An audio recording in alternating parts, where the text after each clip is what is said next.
मोदी जी का ये प्रॉब्लम नहीं है कि उनको सिर्फ हिंदी और गुजराती आती है, वो कोई प्रॉब्लम नहीं है, ठीक है, कोई बात नहीं। आप कई देश होंगे जिनके मुखिया जो है वो अच्छे होंगे, उनको अपनी ही भाषा आती होगी, वो तो ट्रांसलेटर मिल जाते हैं, इंटरप्रेटर मिल जाते हैं, वो कोई बड़ी बात नहीं है। प्रॉब्लम कहाँ होती है मैं बताता हूँ। आपकी स्ट्रेंथ और आपकी वीकनेसेस, आप खुद को मान मान लो और उस दायरे में आप खेल खेलो, तो आप अच्छा काम कर सकते हो। तो मोदी जी को जो है वो मैगलोमैनियक होकर, नार्सिसिस्ट होकर आप अपनी वीकनेस को भी आप स्ट्रेंथ मानने लगो, ताकि आपदा में अवसर, गटर से गैस, रडार में बादल, ये सब बातें और परीक्षा पे चर्चा, जो आपका विषय भी नहीं है, उसमें आप महारत हासिल किए जैसे बात कर रहे हो, जिसमें आप पूरी तरह से असफल रहे हो।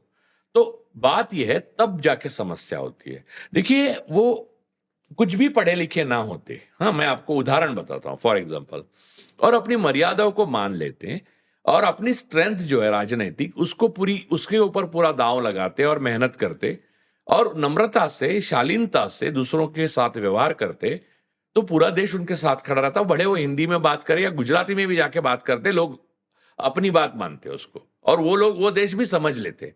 ऐसा नहीं है कि दूसरी दुनिया में आकर दूसरे देश के नेता उनकी भाषा में बात नहीं करते। ये बात नहीं, ये बात समझते नहीं है, तब भी हंस पड़ते हैं। ये क्या है, वो अपनी मर्यादाओं को, अपनी इंफीरियरिटी कॉम्प्लेक्स को छुपाने के लिए एरोगेंट बनते हैं। तो उससे देश की, उनकी और प्रधानमंत्री पद की गरिमा पूरी खाक हो जाती है, और उसका अब वो लिमिट हो गया है उनके। अमेरिका में AI है, भारत में आई है। वो कुछ भी बोलते हैं, जैसे मेरे खून रगों में सिंदूर दौड़ रहा है, कभी बोलते हैं मेरे रगों में पैसा दौड़ रहा है, कभी बोलते हैं मेरे रगों में ये दौड़ रहा है, मैं पठान का बच्चा। ये सारी जो सी ग्रेड हिंदी फिल्मों के डायलॉग्स हैं, जो एक बार बार लगती है ना, वो गुंडा नाम की फिल्म, उसमें देखा एक डायलॉग के ऊपर दूसरा डायलॉग, उसमें कोई स्क्रीन प्ले है ही नहीं। गुंडा राज या गुंडा, ऐसे कोई, मैं अभी याद नहीं आ रहा है मुझे, एक सूर्यवंशम और दो पिक्चर रिपीटेड लगते हैं। तो वो उस फिल्म की डायलॉग बाजी जो है, वैसे बातें अगर करते हैं मोदी जी, आप प्रधानमंत्री हो, आपको डायलॉग नहीं, आपको विचार देने हैं लोगों को। आप लोगों को एनलाइटन करो, आप लोगों को अपलिफ्ट करो, आप लोगों को उनकी अवस्था से बाहर निकालो। लोगों को ऐसा लगना चाहिए कि ये हमारे फैमिली के प्रमुख है। और कोविड के टाइम में जब ऑक्सीजन नहीं मिल रहा था तो मोदी गायब थे। जब मणिपुर जल रहा था, मोदी गायब थे। चाइना ने कब्जा लिया, मोदी गायब थे। पाकिस्तान के साथ ट्रम्प ने सीज फायर किया, मोदी गायब थे। 8 बजे आके कुछ बेकी बातें करके गए, फिर मेरे इसमें सिंदूर बह रहा है, गरम सिंदूर। अरे गरम सिंदूर क्या होता है यार? देखिए एक मेटाफॉर करके आप अगर सोचे भी, तो भी गरम सिंदूर का मेटाफॉर बैठता नहीं है, क्योंकि वो जानलेवा है और वो हो नहीं सकता।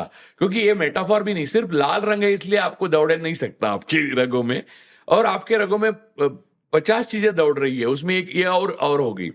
और ये ऑपरेशन सिंदूर नाम भी मेल डोमिनेटेड सोसाइटी का प्रतीक है, जो आरएसएस का प्रतीक है। तो क्यों औरत सिंदूर पहनती, तो क्या औरत का कोई महत्व नहीं है? अब मेरी वाइफ की तबीयत बिगड़ती है, तो मेरी तबीयत जितनी बिगड़ती, तो घर में जितना टेंशन होता है उतना ही हमें भी टेंशन होता है।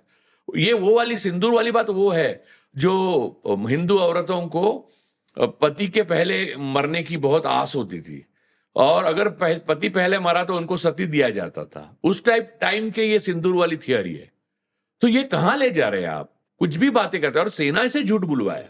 इसमें एक और बली हुआ, वो पॉलिटिसाइजेशन ऑफ मिलिट्री। हिंदुस्तान की मिलिट्री ना किसी प्रधानमंत्री के आगे झुकी है ना झुकेगी। तो इनके मध्य प्रदेश के उप मुख्यमंत्री कहते कि सेना, मध्य प्रदेश के उप मुख्यमंत्री नहीं कहा ना, अगर आप, लेकिन भाजपा के किसी नेता ने कहा कि ये सेना, भारत की सेना झुकी हुई है, प्रधानमंत्री के चरणों में नतमस्तक है। नहीं, प्रधानमंत्री आएंगे जाएंगे, भारत की सेना किसी में नतमस्तक वगैरह नहीं है। लेकिन सेना में भी कुछ एलिमेंट है जो आरएसएस वादी है, और ऐसे एक एलिमेंट के जो लेफ्टिनेंट जनरल है, उन्होंने एएनआई को इंटरव्यू दिया और उसमें कहा कि स्वर्ण मंदिर को बचाने के लिए हमने लाइट ऑफ किया और वहां गन्स लगाई। जो झूठ था, उनका कोर्ट मार्शल होना चाहिए, जो हुआ नहीं। आज नहीं तो कल उनका कोर्ट मार्शल होना चाहिए। और वो एएनआई को भी ऐसी खबरें, ऐसी बातें कैसे कर सकते देश की सुरक्षा से खिलवाड़ वाली? फिर इनकार कर दिया खुद एएनआई ने। तो एएनआई प्राइवेट एजेंसी है या डिफेंस की वो माउथ पीस है? ये एक बार तय होना चाहिए। प्रधानमंत्री इस पे बात नहीं करेंगे, जवाब नहीं देंगे। उनको भारत माता को अगर सचमुच आरएसएस को बचाना है तो सिर्फ एक तरीका है, मोदी से इस्तीफा ले ले, दूसरा कोई विकल्प नहीं है। राखी सावंत और मोदी जी दोनों ने कॉम्बैट ड्रेस पहना और या पहनाया ये गया। भारतीय न्याय संहिता के अनुसार क्राइम माना जाता है।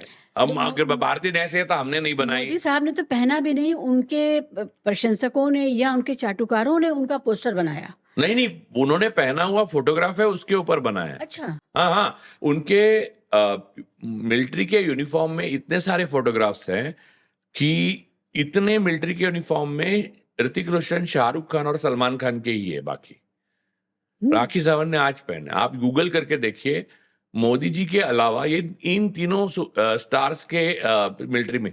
तो मुझे ऐसा लगता है उनके सबकॉन्शियस माइंड में कभी हीरो बनना था, वो बन नहीं पाए, और अब अकूट ताकत उनके पास पावर आ गई, तो वो जो चाहे जो मर्जी वो पहनते हैं। लेकिन ये सोचते नहीं कि देश की कुछ एक संविधान है, एक विचारधारा है और एक मर्यादा है। देखिए, आप राम का नाम बताते हैं, राम को मर्यादा पुरुषोत्तम कहते हैं। यानी राम हो या समुंदर हो, उनकी गहराई और लंबाई और चौड़ाई इससे नापी जाती है कि वो अपनी मर्यादा में रहते हैं। समुंदर कभी भी इतना फैला हुआ है, यानी इस पृथ्वी पर 2 तिहाई समुंदर है, लेकिन इसका मतलब वो जब आप किनारे पे खड़े रहे तो कभी भी घुस जाए, ऐसा तो कर नहीं सकता।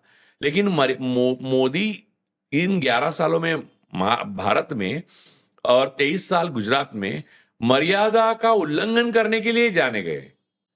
वो संविधानिक मर्यादा हो, ये मानवता की मर्यादा हो, या एक मॉरल नैतिकता की मर्यादा हो, या भाषा की मर्यादा हो, तो वो जैसे हैं वैसे उनके अनुयायी भी निकले।